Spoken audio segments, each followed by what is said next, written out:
The movie starts with a young man named Dean sitting inside a small cafe. He has been drinking cup after cup of coffee, doing everything he can to keep his eyes open. He tries to get the waitress to bring him one more cup, but she walks past him. He follows her into the kitchen, and there, he sees a dark and scary figure with sharp claws. The figure goes after him, and then Dean snaps awake. He is still at the cafe.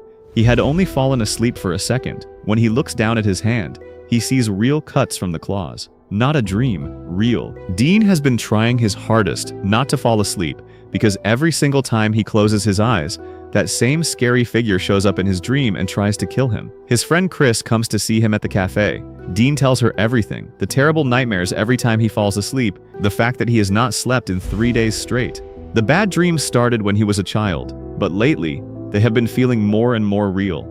Chris tells him it is just a dream and he should stop worrying so much. While they are talking, Dean knocks his coffee over Chris by accident, and she goes off to clean up.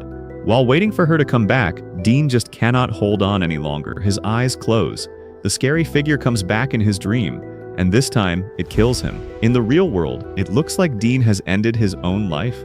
After he dies, everyone thinks it was his own choice. At Dean's funeral, Chris is looking at one of his old photos when she sees something that really shakes her. She is standing in the background of the photo. Even though she and Dean only became friends in high school, she had never met him before that. She tells her ex-boyfriend Jesse about it. She also says that Dean's last words before he died were, "You're not real." To Chris, it felt like Dean had no control over what he was doing, like something else was controlling him. Jesse tells her she is just too tired and stressed, and she should stop thinking about it. Then their friend Nancy comes over to them, and she also thinks something is not right about how Dean died. Jesse does not want Chris getting more upset, so he leads her away. That night, Chris cannot sleep. She goes through her old photos and sees that some are missing. She heads to the garage to look for more photo books and finds a box with an old childhood photo of herself inside, along with a dress that has been cut up. Then she sees it, the same scary figure from Dean's dreams. It grabs her and asks if she remembers him. Chris screams and wakes up in her bed with a jump. The next day at school, after staying up the whole night, Chris falls asleep in class. In her dream, the figure with the sharp claws comes for her again. It gets closer and closer, and just as it is about to hurt her, she screams and wakes up. She touches her hair, and it has been cut, for real. She runs out of the room in a panic. That night, Jesse comes to check on her. He is worried about what happened at school and wants to know what is going on. Chris tells him about the bad dreams she has been having since Dean died, and about the dark figure that keeps coming after her. Jesse asks, "Does the figure have a sharp claw?" Chris goes pale. They are both seeing the same thing in their dreams. Jesse tries to calm her down. Since Chris has not slept in 2 days, she asks Jesse to stay with her. The two of them fall asleep side by side. Then, in her dream, the figure comes back. Chris wakes up and goes to wash her face. But when she comes back to the room, the figure is lying right next to her in the bed. Her body starts moving on its own, and Jesse watches in total shock, unable to do a single thing. Chris gets thrown all around the room, and then she is gone, killed in her sleep. Still shaking, Jesse runs straight to Nancy and tells her what he just saw. Since Nancy had also said at the funeral that something felt wrong about Dean's death, Jesse thinks she might be getting the same dreams too. Nancy tells him she has also been having bad dreams, where she keeps hearing a strange song, and inside that song, she hears a name.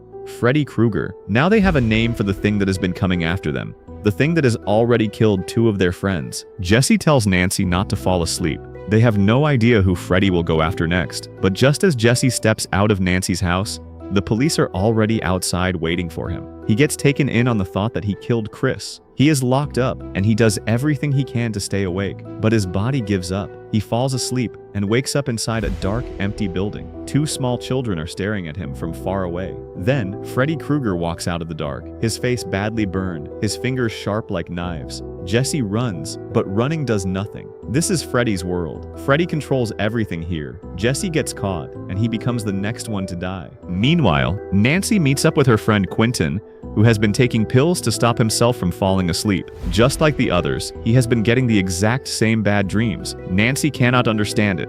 Why are all of them seeing the same thing in their sleep? She asks her mother if she has any link to her friends, if they went to the same school as small children, or if she knows anyone called Freddy. Her mother says no, but she is clearly not telling the whole truth. Later, Nancy runs a bath to wash up and falls asleep in the water by accident. In her dream, she finds herself back at the small school she went to as a little girl. Then Freddy shows up. He tells her she may have forgotten about him, but she has always been his number one. He walks toward her, and just before he gets to her, Nancy is woken up by a call from Quentin. She meets up with Quentin and tells him what Freddy said in her dream. She also tells him she is sure her mother knows more than she is letting on. Together, they start looking for anything that might connect them all to Freddy. They find an old photo from the school they went to as babies. In the photo, Nancy, Quentin, Dean, Chris, and Jesse all went to that same little school together as very young children. But none of them had any memory of it, and their parents had never once talked about it. It had been kept hidden from all of them. Nancy's mother shows up and sees what they have found. With no way out, she finally tells them everything.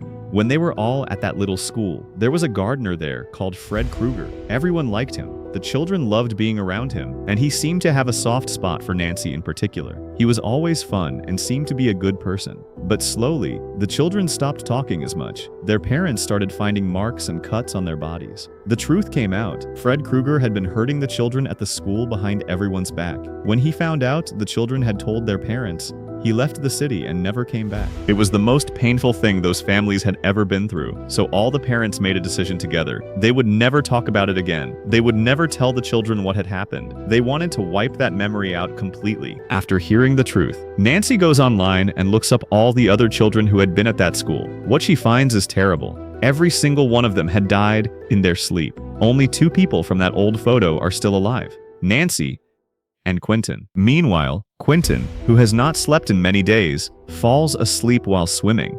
In his dream, he watches as the parents of all the children from the school chase Freddy through the streets. To get away, Freddy runs into a factory. The parents set the whole building on fire. Freddy burns and dies inside. Now Quentin sees the full picture. Freddy is not killing them for no reason. He wants payback. The children told their parents what he did to them, and those parents chased him down and killed him. Now he is doing the same to them. Together, Nancy and Quentin go to face Quentin's father. Quentin tells him they may have killed a man who did nothing wrong. They were just little kids. They could have been making the whole thing up.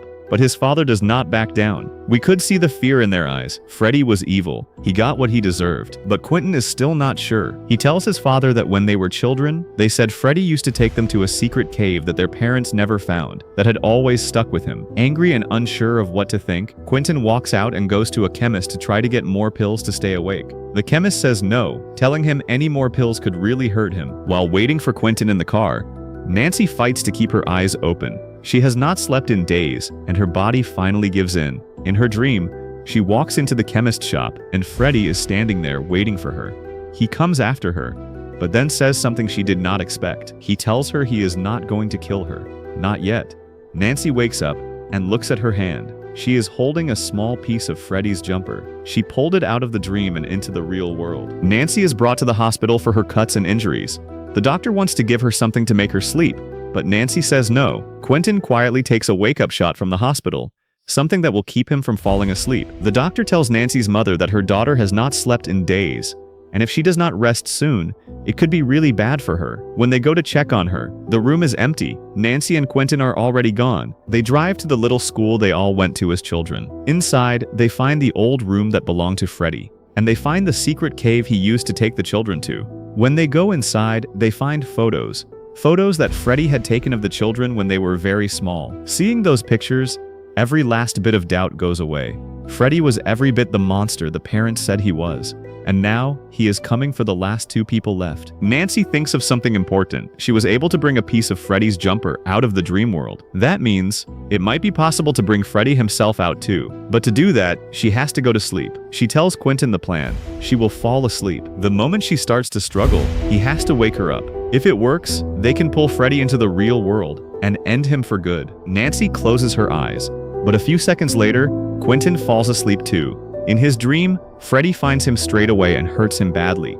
Just before Freddy can finish him off, Nancy shows up and draws Freddy's attention to herself. She runs, but Freddy owns this world, and there is no way out. He catches her, ties her to a bed, and puts her in the same small dress she wore at the school as a child. He tells her he kept her for last. His plan is to keep Nancy with him in his dream world forever. While her body stays still in the real world, her mind will be stuck with him forever. Back in the real world, Quentin wakes up. Nancy is still asleep and will not wake up. He grabs the wake-up shot and pushes it into her arm. Nancy's eyes fly open, and along with her, Freddy gets pulled into the real world too. Quentin goes after him, but Freddy is too powerful. He is about to kill Quentin when Nancy comes from behind and cuts off his hand. She looks him in the eyes and finishes him off.